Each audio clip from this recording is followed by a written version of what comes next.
Ow. Ow. Ow. Ow.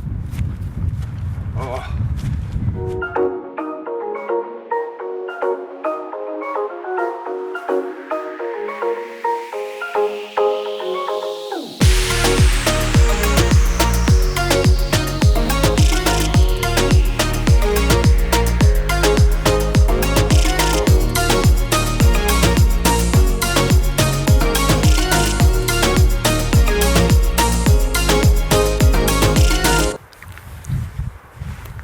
Hello everybody, welcome back to Wales. You probably can't tell it's Wales because visibility is about zero. I'm up here in the hills for two reasons. The first is to test out my new walking boots and to wear them in.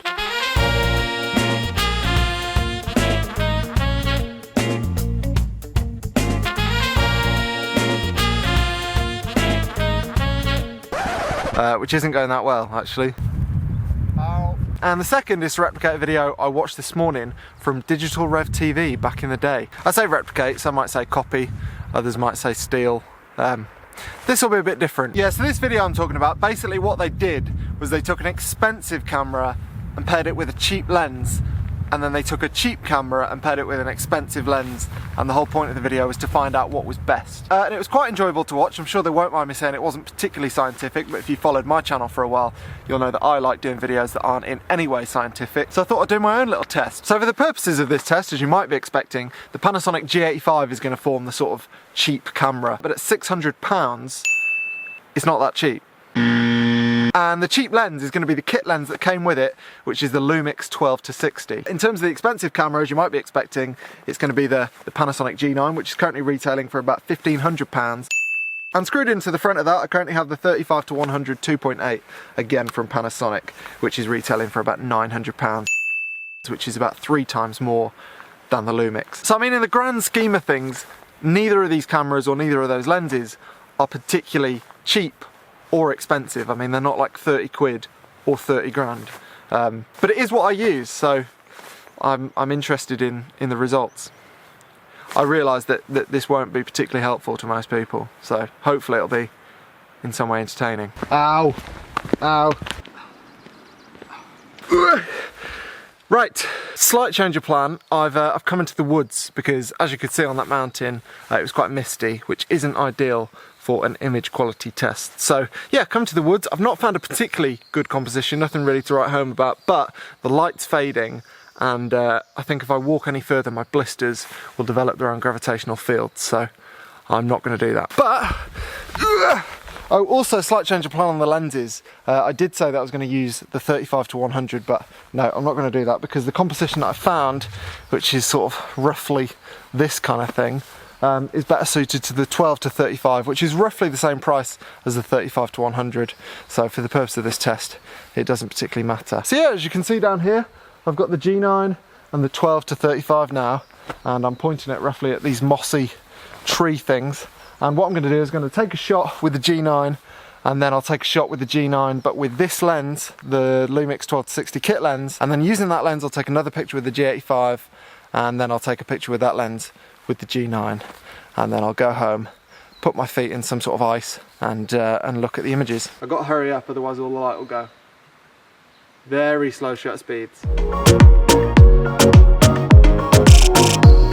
Well, it's 2 days later and my feet are still absolutely killing. Seriously, I can hardly walk. That's why I'm sat at a desk. Still, it's nice to be back. This is a bit of a blast from the past, isn't it, for the older viewers among you?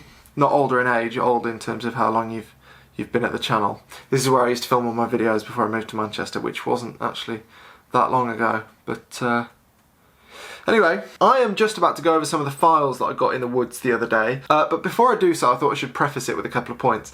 The first, sorry, I'll stop pointing at you with my pen. The first is that the G9 with the 12-35 or the 35-100 is about 2.5 times more expensive than the G85 with the kit lens. But I'm not expecting to see anywhere near 2.5 times improvement in image quality from the files.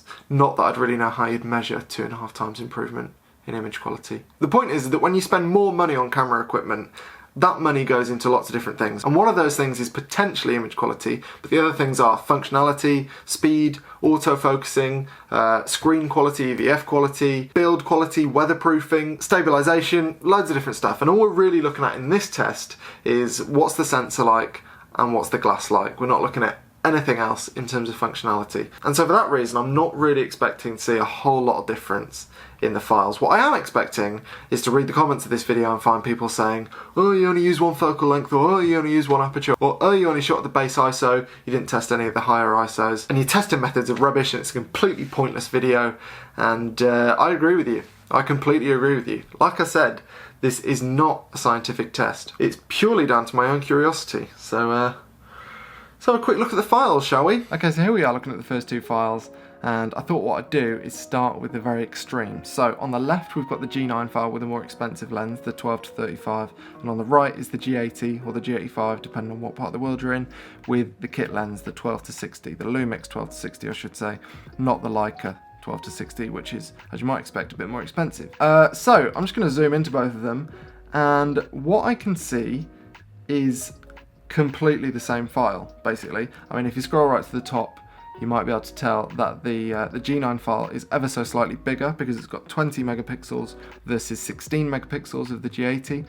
But other than that, I mean, there is nothing between them.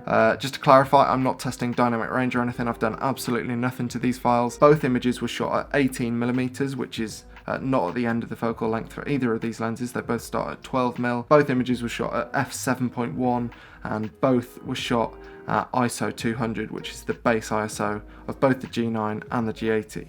And what I can say is that with those settings, and in this kind of test, set up on a tripod with no moving subjects, no tracking, and as I say, not looking at the dynamic range or how much you can push the files or anything like that, the images look pretty much the same, bar the fact that the G9's is a tiny bit bigger, which to be honest probably renders the rest of the test completely pointless, because as I say, this is the extreme cases. I've got the more expensive camera with the more expensive lens versus the cheaper camera with the cheaper lens. So once I start mixing and matching, I mean, I assume there'll be even less of a difference, despite the fact there's no difference, if that makes sense. Okay, so now both of these images were taken on the G9, but on the left is the more expensive 12-35 lens, and on the right is the 12-60 kit lens. And straight away I can see a difference in color reproduction. Again, other than that though, there's very little in it, to be honest, at these settings. Exactly the same settings as with the other shot. Yeah, I really can't see a difference in detail or sharpness. How about both lenses on the G80? Yeah, pretty much exactly the same. And finally, the grand finale, the mixing and matching of the cheap and expensive equipment. On the left, we've got the G80 with the more expensive 12-35, and on the right, we've got the G9 with the less expensive 12-60. And as you can see on the left, there are slightly warmer tones from the 12-35 lens than there are from the 12-60.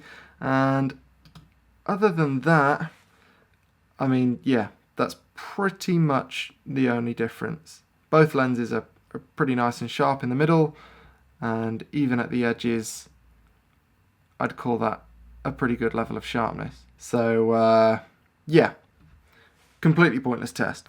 I guess the moral of this story is that if you're thinking of buying a G85 with a kit lens, but you're not sure whether to spend more money and get the G9 with the 12-35, but you're never going to use any of the extra functionality of the 12-35 or the G9, and you're only ever going to shoot on a tripod at 18mm, at f7.1, at ISO 200 in the woods, then maybe you don't need to bother.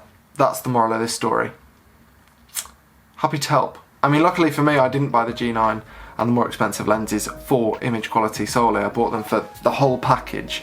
But yeah, if you are only concerned with image quality, then sometimes spending more money doesn't necessarily get you much better image quality, because that money quite often is spread into lots of different things. But yeah, completely pointless test. I didn't test flare, or I didn't test anything, but I was interested in seeing that.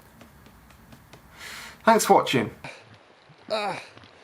Well, this has been a great reminder of why I only buy walking boots once every 7 years. Oh.